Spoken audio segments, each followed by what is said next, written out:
Dulu saya masuk ke sini, ke Jember dari Australia, itu usaha cuma satu. Dan dengan 3 kata ajaib ini, sekarang sudah jadi belasan. Jadi betul tadi bahwa satu musuh itu sangat banyak sekali. 1000 teman itu sangat kurang sekali. Dan 3 kata ajaib ini bisa merangkul puluhan bahkan jutaan teman yang pastinya akan berarti dalam hidup kita.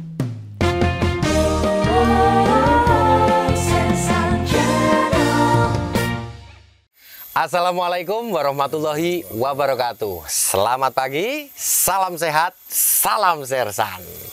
Hari yang luar biasa, paginya cerah sekali, pas di suatu tikungan di salah satu spot di Taman Botani Sukorambi. Dengan suhu, sahabat, kawan, saudara, wah luar biasa. Coba aja, Bu. Mas Feb, paginya pas kalau kita bahas sesuatu yang menarik untuk kita bagikan kepada pemirsa gitu. Kalau Mas Feb ini apa sih usahanya sekarang? Wah, saya itu kalau dibilang main usahanya sebenarnya tembakau ya. Kita punya 3 PT di tembakau, tiga perusahaan. Tapi saya juga punya perumahan, punya wisata, kafe, kendaraan, banyak lah. Ya alhamdulillah berkembang dari tahun ke tahun. Jadi ya banyak yang kita peroleh dari kehidupan ini untuk membuat orang lain bekerja bersama kita. Untuk bisa menjadi, ya saya kan juga pingin, pasti ya saya akan banyak yang pingin seperti Mas Feb gitu kan. Itu tipsnya atau apa yang harus dimiliki untuk bisa menjadi ya istilahnya ya di posisi seperti sampean? Banyak ya, sebenarnya ada beberapa yang kali ini mungkin saya yang gampang aja ya. Ada 3 kata yang ajaib yang sering saya pakai. Itu minta tolong. Oke.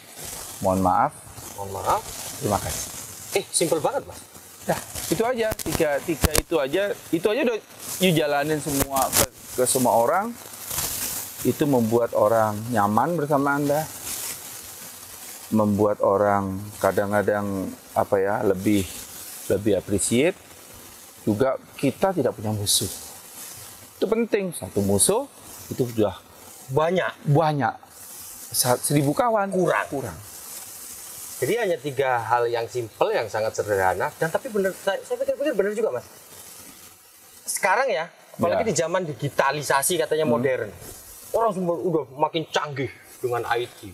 HP-nya sudah luar biasa. Ya. Tetapi memang untuk mengatakan minta tolong atas segala sesuatu yang kecil sekali, yang tanpa modal, hanya senyum dan minta tolong, itu memang...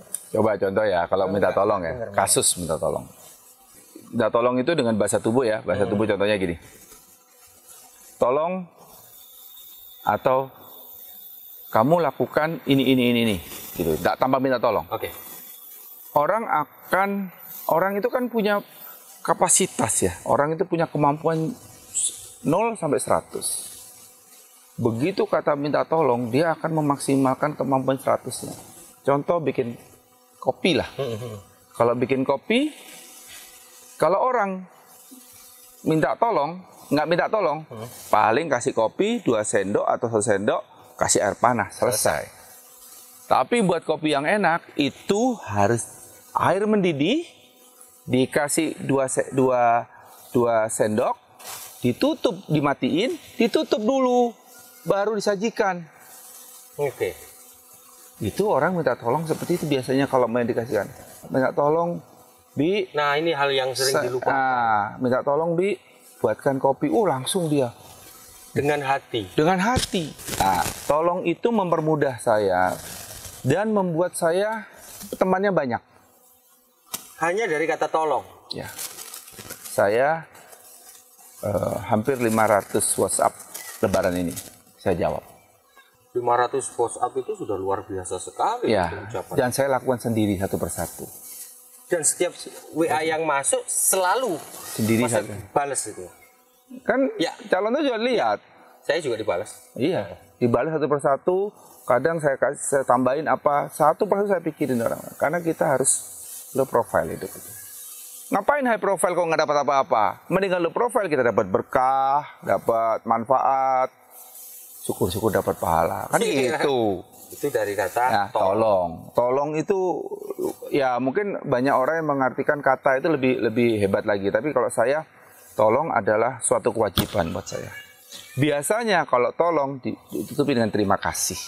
Oke. Selalu terima kasih sama orang. Nah, kenapa? Pada saat terima kasih, orang itu akan mengingat kita yang baik. Mengingat kita yang baik, jadi tolong berikutnya dia lebih lagi meningkatkan. Minimal standar dengan yang kemarin yang dia lakukan. Bentuk penghargaan. Bentuk penghargaan. Jadi tidak hanya sekedar meminta tolong, tetapi jangan lupa untuk Terima kasih. ketika pertolongan itu sudah didapatkan, saya haruslah ya mengucapkan terima kasih. Ya. Kalau namanya bahasa Inggrisnya kadang-kadang help me please gitu ya. Ya. Kalau saya selalu nulis please kindly help. Tolong dengan kebaikan Anda, tolong saya. Jadi tambah kindly. Jadi lebih ningrat tolongnya gitu loh. Kata apa tadi? Jadi minta tolong, terima kasih, kemudian maaf. mohon maaf. Kalau kita nggak salah kan nggak perlu minta maaf sih, Mas. Jadi maaf itu tergantung niat kita ya sebenarnya ya. Kalau kita mau suatu argumentasi kita mau apa, atau suatu keadaan kita mau apa. Kalau mau menang sendiri, ya gelut wae po, tunjukin wongi, menang sampean. Gitu kan? Bunuh kalau perlu, menang sampean. Itu opo tapi. Ya dapat apa-apa. Sakit semua. Sakit semua malah seterusnya. Tapi kalau kita menyampaikan ide, kita bilang mohon maaf dulu. Mohon maaf ide saya seperti ini. Menurut saya seperti kita dapat masukan ide saya. Kemudian tidak menyakiti yang bersangkutan kalau kita bilang mohon maaf. Iya. Gitu. Bukan kita merendah, bukan Jadi untuk diinjak ya, bukan merendah untuk diinjak ya. Tapi merendah untuk menang, untuk mendapatkan apa yang kita inginkan. Tapi kalau orangnya memaksakan kehendaknya dan kita harus terbuka. Pada saat kita mohon maaf itu bukan berarti kita mau bunuh dia, jangan. Kalau idenya lebih bagus ya sudah kita terima. Tapi mohon maaf itu memberikan ruang kesabaran, ruang ketenangan bersama pada saat kita bicara. Mohon maaf, gitu. Mohon izin.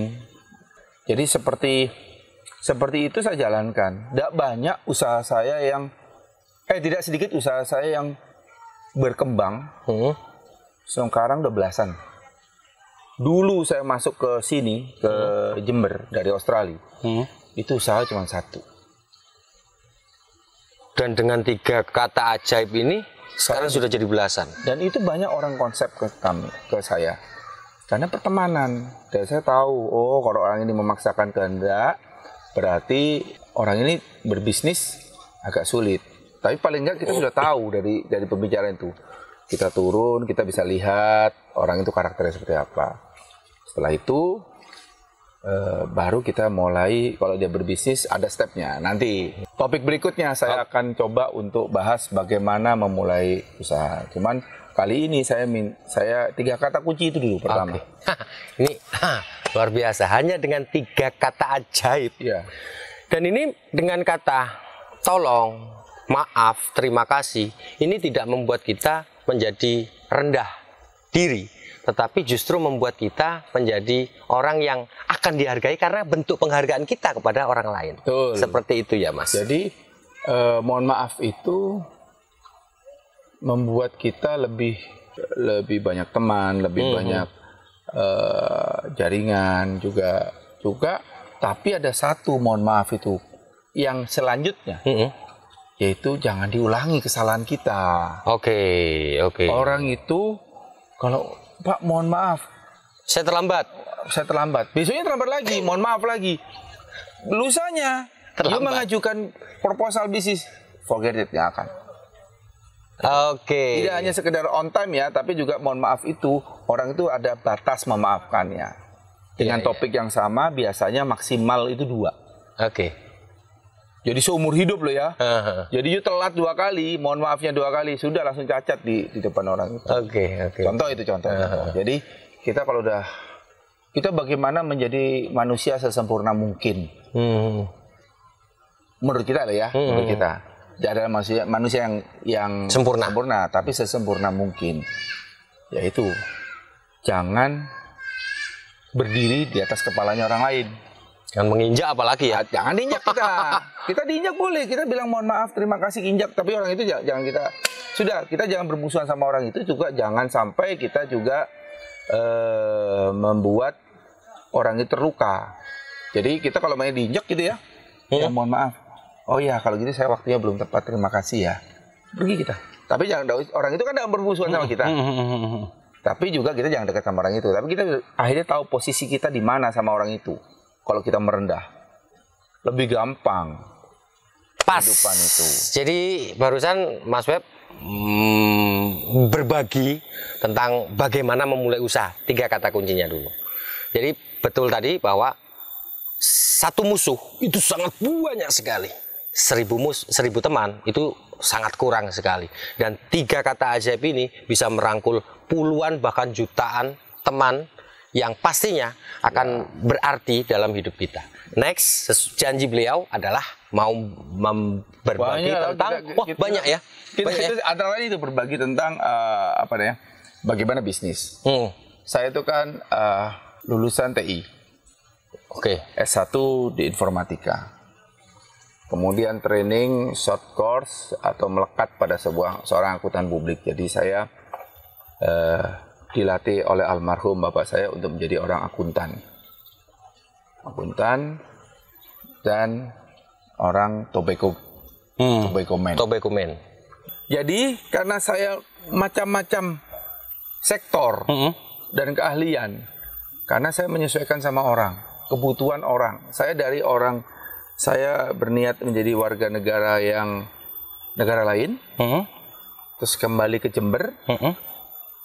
Saya ingin berbuat sesuatu buat Jember, gitu. Karena memang panggilan dari Jember dan saya melihat Jember, kalau saya bisa berbuat sesuatu buat Jember lebih menarik hidup ini, lebih bermanfaat. Nah, otomatis saya harus memaksimalkan dengan cara merendah, mencari potensi, mengajak semua orang untuk bersama-sama. Itu kita kata kunci itu. Kalau ada 100 pemuda Jember asli yang punya niatnya sama, saya yakin. Jember itu punya kekuatan luar biasa. Ya. Kekuatan yang saya lihat, orangnya rajin. Di Jember jam 7, kalau jam 7 kerja, pulang jam 3, setengah 4, diajak lembur, itu nggak ngomel orang Jember. Nah, ngomel. Luar biasa lah, itu berguna sekali kata-kata tadi itu. Sangat berguna. Dan saya punya quote-quote lain yang berdasarkan pengalaman-pengalaman tadi. Nanti kita bahas. Kita nanti akan bahas quote-quote-nya dari Mas Web. Tapi yang jelas jangan pernah melupakan untuk bukan hanya untuk memulai usaha, tetapi untuk bisa hidup dan lebih lebih nyaman dalam menjalani kehidupan kita. Jangan pernah lupa tentang terima kasih. Mohon maaf. Sampai ketemu lagi di Sersan. Salam sehat, salam Sersan. Wassalamualaikum warahmatullahi wabarakatuh.